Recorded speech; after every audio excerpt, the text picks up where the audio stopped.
मैं हूं अंकित अवस्थी। तो क्या बीजेपी तानाशाही के लिए मोटिवेशन ले रही है?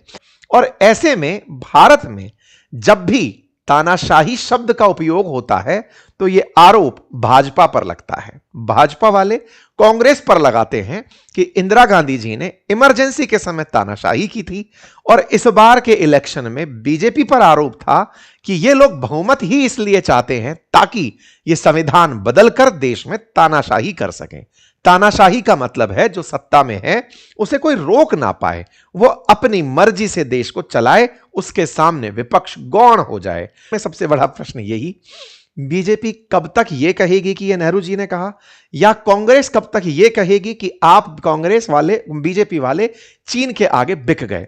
क्यों नहीं हम कभी भी दोनों पार्टी वाले बैठकर दुनिया के सामने एक जैसा स्टैंड रख पाएंगे? ये कब होगा? हमारे देश की एक जो सबसे बड़ी जरूरत, हम राष्ट्रीय मुद्दों पर खूब बहस करें, लेकिन अंतर्राष्ट्रीय मुद्दे जब भी हों तो हम पूरे देश के लोग, सारे दलों के नेता पूरे देश को एक देश के रूप में रिप्रेजेंट कब करना शुरू करेंगे? असल मुद्दे पे बहस ये होनी चाहिए। अगर हम दुनिया के सामने राष्ट्र के मुद्दों पर अंतर्राष्ट्रीय रूप से रिप्रेजेंटेशन के समय झगड़ते दिखेंगे तो उन्हें हमारे यहां स्थान दिखेगा, फिर वो हमारे बीच में फूट डालने का प्रयास करेंगे। ये मेरी समझ कहती है। चैनल पर नए हैं तो सब्सक्राइब कर लीजिएगा, साथ ही साथ साथियों के साथ साझा करके उन्हें भी चैनल सब्सक्राइब करने की कहिएगा। विपक्ष गौण हो जाए, ऐसे में यह खबर आज की चर्चा इसलिए बन जाती है क्योंकि इसी चीन की कम्युनिस्ट पार्टी सीसीपी के लीडर्स भाजपा के नेताओं से मिलने दिल्ली पधारते हैं, और वो ना केवल बीजेपी के नेताओं से मिलते हैं बल्कि वो आरएसएस से भी मुलाकात करते हैं। ऐसे में राजनीति में एक नया स्टैंड क्लियर होता है, क्रिएट होता है, और वो स्टैंड ये कि कहीं ये प्रेरणा तो नहीं ले रहे हैं कि भाई तुम जो वहां करते हो वो जरा हमें बताओ। और अगर ऐसा है तो क्या बीजेपी तानाशाही के लिए मोटिवेशन ले रही है? क्योंकि हमारे देश में अक्सर कहा जाता है कि अगर देश को तरक्की करनी है तो चीन की तरह तानाशाही लानी होगी। कई बार हमने इस पर सेशन भी किया है, समझाने का प्रयास भी किया है कि दोनों में क्या अंतर है। फिर भी आज के सेशन में भी हम इसे लेकर चलेंगे। भारत की राजनीतिक व्यवस्था साथ साथ चीन की राजनीतिक व्यवस्था का डिस्कशन करेंगे और इस सवाल का जवाब देंगे कि क्या वाकई में तानाशाही की मास्टर क्लास चल रही है। साथ ही साथ एक और सवाल का जवाब देंगे। कई बार आपने भारत में एक प्रश्न कई बार सुर्खियों में सुना होगा, बीजेपी देश में वन नेशन वन इलेक्शन की कवायद कर रही है, लगातार उसको लेकर कमेटियां बन रही हैं। चर्चा है कि जैसे ही जनगणना समाप्त होगी उसके बाद परिसीमन होगा और पूरे देश में एक साथ चुनाव कराने के प्रयास किए जाएंगे, विधानसभा और लोकसभा के चुनाव एक साथ, ताकि 5 साल के लिए कोई चुनाव दोबारा कराने की बात ना करे। ऐसे में फिर एक सवाल बनता है, जैसे इस देश में one nation one phone number, one nation one tax, तमाम प्रकार से वन वन शब्द चला, क्या BJP one nation one party की तरफ बढ़ रही है? क्या इसकी प्रेरणा के तहत बीजेपी के नेताओं से सीसीपी के नेता मिल रहे हैं? क्योंकि विपक्ष का आरोप है कि यह क्या हो रहा है, कोई तो बताओ। तो चलिए आज हम इस बात पर जितना भी उपलब्ध डेटा है उससे चीजों को समझने का प्रयास करते हैं। सबसे पहले बीजेपी की बात कर लेते हैं। बीजेपी जो कि देश की नहीं दुनिया की सबसे बड़ी राजनीतिक पार्टी है, होना थोड़ा व्यवहारिक भी है क्योंकि दुनिया में सबसे ज्यादा आबादी भारत की है और भारत की 140 करोड़ की आबादी में ऑफिशियल डेटा अनुसार 14 करोड़ से ज्यादा मेंबर्स बीजेपी रखती है।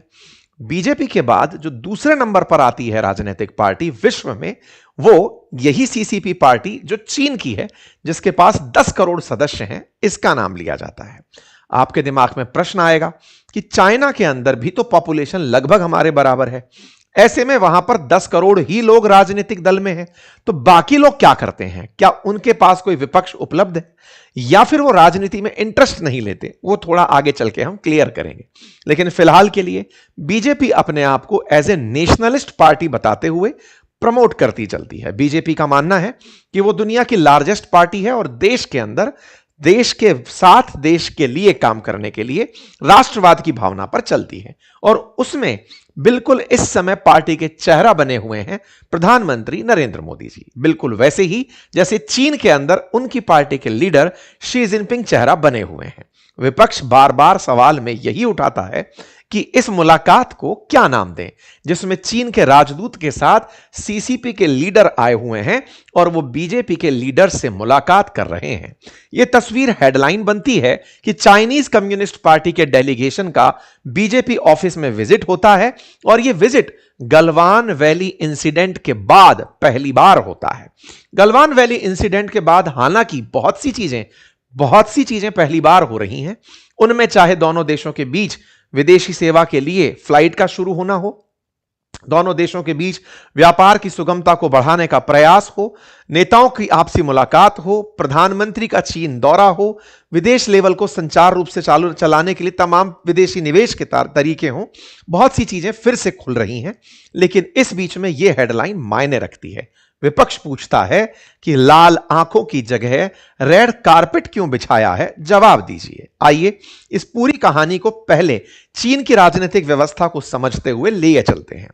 चीन, जिसे साम्यवाद के तरीके से शी जिनपिंग को चेहरा मान करके ट्रीट किया जाता है, उसकी तुलना में सीसीपी और बीजेपी की तुलना की जा रही है, क्योंकि बीजेपी के ऊपर एक पार्टी, एक नेता की सर्वोच्चता, बाकी सभी नेताओं को केंद्र से ही दिशा और डायरेक्शन दिया जाना, पूरे देश के अंदर पार्टी की एक जैसी पॉलिसी का फॉलो होना, ऊपर बैठे हुए जो हुक्मरान हैं, आलाकमान हैं, उनके द्वारा पूरे देश के नियम कानून तय करना, यह पूरे देश के अंदर एक भाव लाता है कि राजनीति चाहे स्टेट की हो, फैसले केंद्र ही कर रहा है। और हाल ही में राजस्थान, मध्य प्रदेश, हरियाणा जैसे राज्यों में हुए चुनाव के बाद बिठाए गए मुख्यमंत्रियों को देखकर यही सबसे पहली चर्चा बनी कि मुख्यमंत्री अब जननेता नहीं होते, केंद्र डिसाइड करता है, केंद्र में बैठी बीजेपी डिसाइड करती है कि उन्हें कौन से नेता पर भरोसा है। पहले तक ऐसा हुआ करता था कि उस क्षेत्र का, उस राज्य का सबसे लोकप्रिय नेता, सबसे ताकतवर नेता मुख्यमंत्री पद का दावेदार होता था। लेकिन लगातार इन राज्यों में जिन्हें मुख्यमंत्री बनाया गया, वो एक गुजरात मॉडल की तरह पाया गया, जिसमें मुख्यमंत्री को हटा भी दिया जाता है, दूसरा मुख्यमंत्री बिठा दिया जाता है, उसका कोई फर्क नहीं पड़ता। मुख्यमंत्री के चेहरों को राज्यपाल की तरह अब बदलने का काम केंद्र में बैठी बीजेपी जो कर रही है, उससे सवाल बनते हैं कि केंद्र की सर्वोच्चता स्थापित करते हुए क्या राज्य के लिए मामले जो हैं या लोकल पॉलिटिक्स के कोई मायने रह भी जाएंगे या फिर नहीं। इन सभी प्रश्नों को हम तलाशने से पहले कम्युनिस्ट पार्टी ऑफ चीन जो है उसकी चर्चा कर लेते हैं, क्योंकि कम्युनिस्ट पार्टी ऑफ चाइना की इस मुलाकात पर तमाम प्रकार के प्रश्न उठ रहे हैं। अब तक जो मुद्दे हैं वो यही कि उनका वन पार्टी सिस्टम हमारे देश में क्या संभव है, हमारी राजनीतिक व्यवस्था और उनकी राजनीतिक व्यवस्था में क्या अंतर है। इसलिए यहां पर दो चीन कहा जाते हैं, republic of China, people's republic of China. इसीलिए ताइवान और चीन दोनों अपने आप को चाइना ही बोलते हैं। एक पीपल्स रिपब्लिक ऑफ चाइना बोलता है, एक रिपब्लिक ऑफ चाइना बोलता है। और दुनिया में जो मेन चाइना है वो कहता है कि दुनिया वालों, तुम्हें केवल एक ही चीन मानना है और ताइवान को हमारा ही मानना है। असल मायने में यहां राजनीतिक रूप से दो पार्टियां जरूर हैं, लेकिन उन दोनों पार्टियों ने दो देश पकड़े हुए हैं, एक ताइवान और एक मेनलैंड चाइना। ठीक है, अब जो मेनलैंड चाइना में 140 करोड़ के आसपास की जो आबादी वाला चीन है, उस चाइना में फिर भी एक ही पार्टी क्यों है, अपोजिशन क्यों नहीं? अपोजिशन क्यों नहीं, इसके लिए यहां की जनता को राजनीति में विश्वास ही कैसे है? क्या ऊपर बैठा हुआ आदमी ही सारे फैसले करता है? इसके पीछे का चीन का तर्क क्या है या चीनी व्यवस्था क्या है, थोड़ा सा उसे भी समझ लेते हैं। यह आसान रूप से मैंने समझाने का प्रयास किया और उस प्रयास को मैं आपके सामने कुछ इस क्रोनोलॉजी से समझा सकता हूं। सबसे पहले पार्टी के अंदर लगभग 10 करोड़ सदस्य, वो अपने में से नेशनल पार्टी कांग्रेस चुनते हैं, जो लगभग 2300 डेलीगेट्स की एवरेज संख्या रखती है। इसमें से 376 मेंबर सेंट्रल कमेटी में चुने जाते हैं। ये अपने में से पोलित ब्यूरो बनाते हैं, जो लगभग 24 लोगों का होता है। पोलित ब्यूरो स्टैंडिंग कमेटी बनाती है, जिसमें 7 मेंबर होते हैं, और उसके बाद में जनरल सेक्रेटरी होते हैं। ये वो 7 लोग हैं, और बीच में बैठे सुप्रीम लीडर जो जनरल सेक्रेटरी हैं, इन्हें आप देख सकते हैं। यहां पर जनरल सेक्रेटरी के साथ पोलित ब्यूरो के ये जो 7 मेंबर हैं, असल मायने में ये चीन के अंदर मेजर जिम्मेदारियां निभा रहे होते हैं। इन्हीं के पास बड़े बड़े मंत्रालय होते हैं, इन्हीं के पास में मेजर महत्वपूर्ण जिम्मेदारियां दी हुई होती हैं। इसी के साथ साथ ये जो बाकी बचे 24 मेंबर हैं, इन्हें भी बहुत से काम दिए जाते हैं, 24 इन्हीं के अंदर से हैं, तो इन्हीं में से जो बचे हुए मेंबर रह गए उन्हें बाकी काम दिए जाते हैं, और भी ज्यादा काम की जरूरत होती है तो फिर नीचे से लोग उठा लिए जाते हैं। जैसे हमारे देश के अंदर तमाम प्रकार के मंत्रालय होते हैं, ऐसे यहां पर मंत्रालय, politburo, standing committee, politburo, इन सबके पास कार्यों का विभाजन होता चला जाता है। यह यात्रा इनकी भारत के पड़ोसी देशों में भी रही है, चाहे फिर आप मालदीव्स में देखें, चाहे आप बांग्लादेश में देखें। इसी तरह की यात्रा इनकी भारत में भी रही, और भारत में केवल बीजेपी के साथ ही यात्रा नहीं रही, इनकी यहां की कम्युनिस्ट पार्टी के लीडर्स के साथ भी मुलाकात हुई है। अर्थात इनकी मुलाकात में देश के अंदर राजनीतिक दलों में कई राजनीतिक दलों के प्रतिनिधियों से इनकी मुलाकात हुई। लोगों की प्रतिक्रियाएं आई कि प्रधानमंत्री मोदी उस समय इनसे मुलाकात करवा रहे हैं अपने नेताओं के, जिस समय सक्सग्राम नामक जो क्षेत्र है, सक्सग्राम वैली, जिसको कभी पाकिस्तान ने 1963 में चीन को भेंट कर दिया था, पाकिस्तान ऑक्यूपाइड कश्मीर का हिस्सा, उस समय पर चीन उस क्षेत्र में निर्माण कर रहा है। भारत उसका विरोध करने के समय इनके साथ मित्रता निभा रहा है। सक्सगाम वैली के मामले को भारत में विपक्ष के आरोप पर सत्ता पक्ष का कहना यही है कि यह उस समय की बात है जिस समय देश में नेहरू जी का शासन होता था। 62 के युद्ध में चीन भारत के अंदर घुस आया था, बड़े हिस्से पर कब्जा कर लिया था। पाकिस्तान ऑक्यूपाइड कश्मीर का एक हिस्सा पीओके से चाइना को दे दिया गया था। उस पर आज की प्रतिक्रिया वर्तमान रूप से विरोध की है जो हम कर चुके हैं, लेकिन विरोध के साथ साथ हम इनके साथ बातचीत में हैं, उसके अवसर हमने खोले हुए हैं। तमाम प्रकार के अपोजिशन के आरोप, सत्ता पक्ष की अपनी तरफ से सफाई, ये सब चलती चली आई। इस पर विपक्ष की तरफ से कांग्रेस ने कहा कि साहब हमें दिक्कत आपके मिलने से नहीं है, दिक्कत यह है कि अगर विपक्ष का कोई नेता मिल लेता तो बीजेपी इसे एमओयू करार दे देती और कहती कि देखिए देश के विरोध में इन्होंने ऐसा कर लिया। यह बात कैसे आई उसके पीछे की कहानी भी सुन लीजिए। हमारे देश में जब डोकलाम की घटना घटी थी 2017 में, उस समय पर राहुल गांधी जी की एक मीटिंग सीसीपी के लीडर्स के साथ हुई थी, जो शुरुआत में पब्लिक नहीं हुई थी। भाजपा ने बाद में आरोप लगाया कि आप चाइना वालों के साथ मिल लिए थे। इस तरह से देश में राजनीति में जब राष्ट्रवाद खुमार पकड़ता है, उस समय पर सत्ता पक्ष और विपक्ष यह आरोप लगाने के प्रयास में रहता है कि कौन चीन के द्वारा बिक गया है। समझ यह नहीं आता कि चीन आफ्टर ऑल इन लोगों को खरीद कैसे लेता है। पर फिलहाल के लिए उम्मीद है कि आपको राजनीति में लग रहे आरोप प्रत्यारोप पता हो और सक्सगाम वैली पर फिलहाल चल रही बहस पता हो। भारत की तरफ से सक्सगाम वैली पर पहले भी अपनी प्रतिक्रिया वैसे ही दी जा चुकी है जैसे सीपैक पर दी है। ऐसे में फिलहाल बीजेपी पर यह आरोप लगना कि यह वन नेशन वन इलेक्शन की बात करती है, वन नेशन वन लॉ की बात करती है, वन नेशन वन टैक्स की बात करती है, तो क्या यह प्रेरणा वन नेशन वन पार्टी से ले रही है, यह तो बीजेपी ही बेहतर बता पाएगी। फिलहाल के लिए तस्वीरों से अगर जो मायना निकल पाता वो बात आपके सामने हमने रख दी है। आगे बढ़ते हैं साहब। इसके साथ साथ फिर जब जानकारी आगे निकलती है तो चर्चा निकल कर आती है कि इनका यह डेलीगेशन सीपीआईएम के लीडर्स से भी मुलाकात करता है और तस्वीरें उनकी भी बाहर आज की निकल कर आती हैं। और इनके लीडर्स यानी कि सीपीसी के जो लीडर्स हैं चाइना की कम्युनिस्ट पार्टी के, वो कांग्रेस नेता सलमान खुर्शीद से भी मुलाकात करते हैं और इस मुलाकात के लिए इनकी प्रतिक्रिया आती है सरकार ने परमिशन दी थी तो मिल लिए।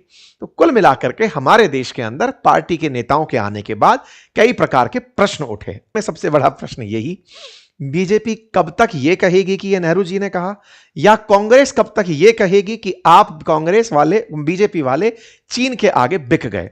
क्यों नहीं हम कभी भी दोनों पार्टी वाले बैठकर दुनिया के सामने एक जैसा स्टैंड रख पाएंगे, ये कब होगा। हमारे देश की एक जो सबसे बड़ी जरूरत, हम राष्ट्रीय मुद्दों पर खूब बहस करें लेकिन अंतर्राष्ट्रीय मुद्दे जब भी हों तो हम पूरे देश के लोग, सारे दलों के नेता पूरे देश को एक देश के रूप में रिप्रेजेंट कब करना शुरू करेंगे।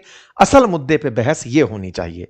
अगर हम दुनिया के सामने राष्ट्र के मुद्दों पर अंतर्राष्ट्रीय रूप से रिप्रेजेंटेशन के समय झगड़ते दिखेंगे तो उन्हें हमारे यहां स्थान दिखेगा, फिर वो हमारे बीच में फूट डालने का प्रयास करेंगे।